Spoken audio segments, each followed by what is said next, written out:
Recently, I have been intrigued in the inner workings of Silver Palace models, and recently I got my hand on Cinderella's model from Silver Palace.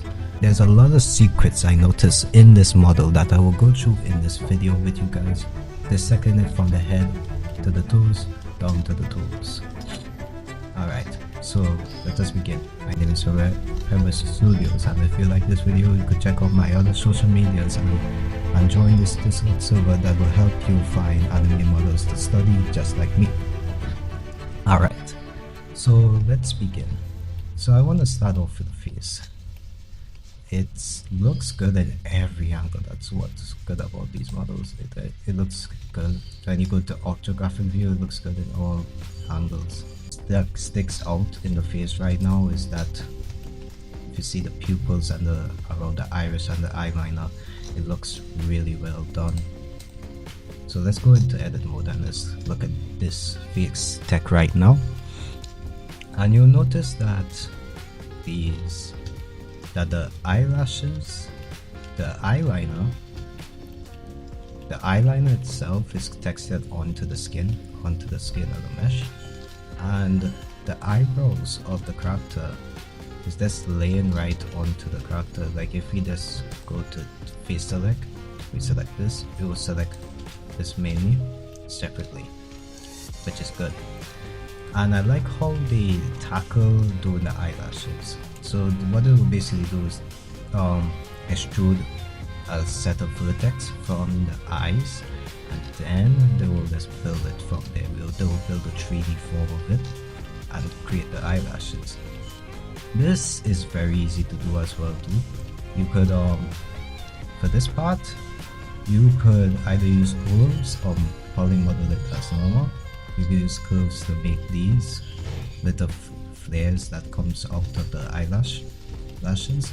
But my best bet is to polymodel it. If you polymodel it, it will look better compared to using curves to make the little flares out of the eyeliner, which is good. Newer games and newer anime games do this new thing where they add a plane layer. And let me just print this out to show you. So they add this plane layer and then they would put whatever texture they want and put it gray, so it looks like a shadow, which is nice. It just looks nice. As for the pupils are really textured really nice as well too. It looks really good. Yeah, that's looking nice. Also the fire around the body and the hair, it looks really good as well too. Also the face as normal. But now let's focus on the hair. What I believe they do for the hair is that they fully polymodel it. They don't use curves to make the hair. Because I don't think other softwares where they model the models in have any curve system to set up curves to hair, so they will have to polymodel it. And the way they do it is by they will make like the basic shape of a hair strand, then duplicate that and then connect it together, so look three-dimensional. So you get this plain part of the hair. So this hair detail is looking nice. If you want to go further, you could add a hair shadow by duplicating the back faces of the front hair and laying it right above the head, and you want to get the shadow, which is nice as well too. This could be done with curves. This part here with the hair strand that comes straight from the behind the ears, that could be done with curves. You could do that with curves. You could get away with curves for some parts, but you could polymodel the back of it as well too, which is good. And yeah, everything looks good so far. So as for the clothing has these bird marks on it, which is really textured on nice. Like you can see the details of the bird marks and everything here. Wait, let me check something. So let me hide this. Wait 1 second. What the? They didn't delete them. What? Wait. This is rare. This is actually rare. What?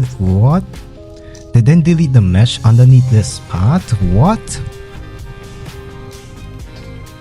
Huh?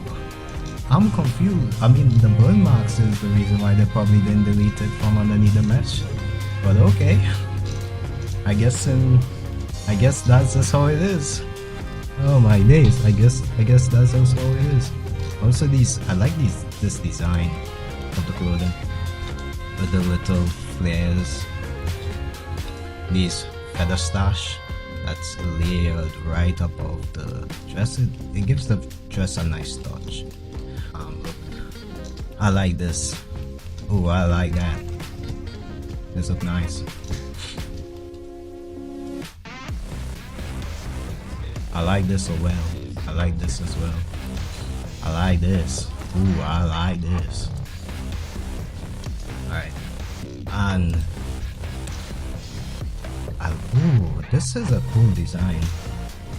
Like it pins the dress together. It is so nice. Are these bullets? Like sniper ammo. Yeah, sniper ammo. Holy shit. She does have sniper ammo just layered up on her dress. That's cool, bro. That's so cool, bro. Holy shit. And the chains. Let's see how they do the chains. Oh, the chains are very simple. I had a feeling. The chains are more very blocky and simple. That's really cool. Alright, let's look at the legs now. Let's look at the feet. Let's see how it looks. Let's see those. Oh, the toes are curved in. Makes sense. The toes in the feet will be curved in. This is what we call detail right here. This is detail. This is a lot of detail, bro. Can't lie. That looks nice. I like the design of the shoes, bro. It looks so good. Yeah.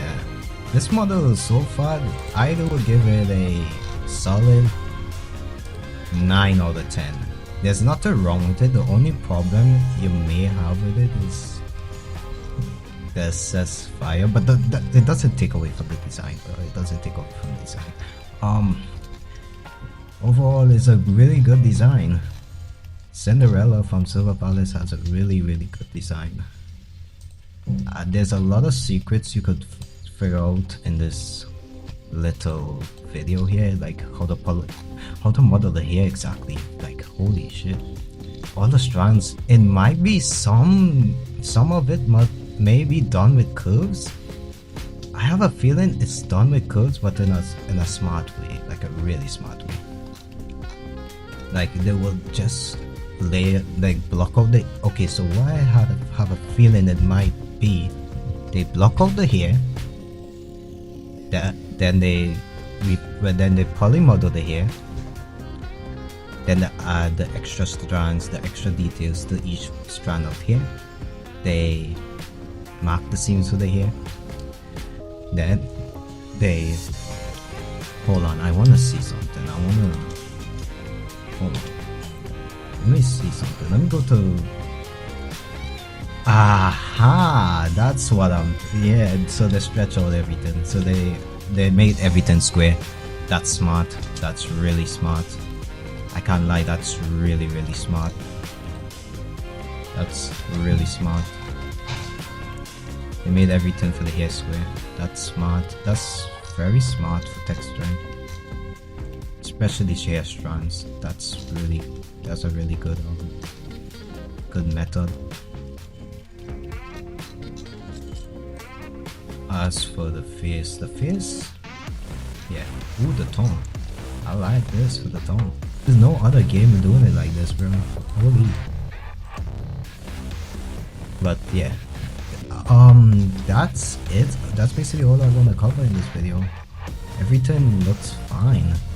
Generally, everything looks fine on this mod. I have no bad comments. So thank you for watching this video. If you want to check out my texturing series and my head modeling series, you can check it out. It will be after this video. You'll see in the outro there's a playlist you could go and check out. So yeah, thank you for watching this video and peace. See you guys in the next one. Goodbye.